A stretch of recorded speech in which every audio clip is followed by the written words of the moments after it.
ازيكم عاملين ايه؟ يا رب دايما تبقوا بخير، وحشتوني جدا. النهارده هتكلم معاكم على اغنيه تامر عاشور الجديده، اغنيه هيجيلي موجوع. لسه نازله كده بقالها حبه حلوين، بس قبل ما ندخل في الحلقه عايزكم تظبطوني لايك وشير وسبسكرايب للقناه على قد ما تقدروا، وشيروا في كل مكان. اظبطوني انتوا بتوصوش. يلا بينا.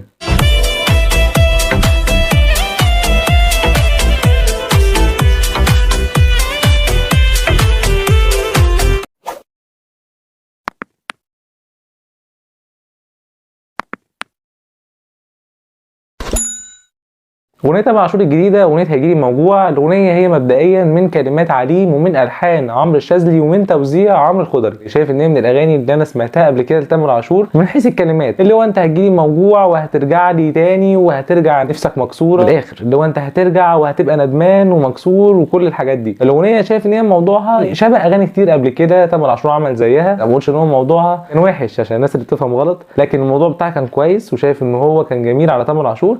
لكن الدراما بتاعت تامر عاشور حاسس ان هي انا سمعتها قبل كده، تيجي نتراهن مثلا، فبرضه نفس الريتم اللي ماشي عليه. بالنسبه لي ككلمات، الكلمات بتاعتها كانت كويسه، وعلى فكره كانت قويه من عليم، بس الاغنيه كموضوع انا سمعت زيه قبل كده على تامر عاشور، فتبقى 10 على 10. بالنسبه لي الالحان كانت من العناصر القويه جدا في الاغنيه. انا شايف ان اللحن اتعمل بشياكه جامده جدا بصراحه. عمرو الشاذلي شايف ان هو من ضمن العناصر القويه جدا في الاغنيه. شايف ان هو كمان اضافه كبيره جدا للاغنيه لتامر عاشور. تامر عاشور نفسه اصلا صوت مرعب، يعني انا بشوف ان هو صوت قوي جدا. الاغاني اللي من النوعيه دي في الدراما بتليق عليه بشكل كبير، هو معلم في الحته دي. تامر عاشور في الاغاني الدراما ما يتوصاش. بالنسبه لي الاغنيه كتوزيع، شايف ان التوزيع مع عمرو الخضري كان ممكن يبقى افضل. التوزيع كان محتاج يشتغل عليه بشكل اكبر من كده. التوزيع كان كويس منه، بس شايف ان كنت ممكن اسمع توزيع اقوى شويه، يعني توزيع اتقل. لو في توزيع اتعمل تقيل جدا على الكلمات واللحن، انا شايف الموضوع كان هيروح في حته تانية خالص. الاغنيه انا شايف ان هي اغنيه كويسه. هتسالوني هرجع اسمعها تاني؟ هرجع اسمعها تاني. الاغنيه من اقوى الاغاني اللي انا ممكن اسمعها لتامر عاشور في الاغاني الدراما، وهتضاف للاغاني الدراما لتامر عاشور، ده الاساسي. لكن الاغنيه بالنسبه لي التوزيع بتاعها كنت شايف انه كان ممكن يطلع احسن شويه، يعني مستواه اعلى بكتير، ان هو يقدر ان هو يعمل اعلى واحسن من كده. فده مش عيب ان انا اقول لكم على الحاجه اللي انا شايفها، شايف دي احسن، شايف ان دي كانت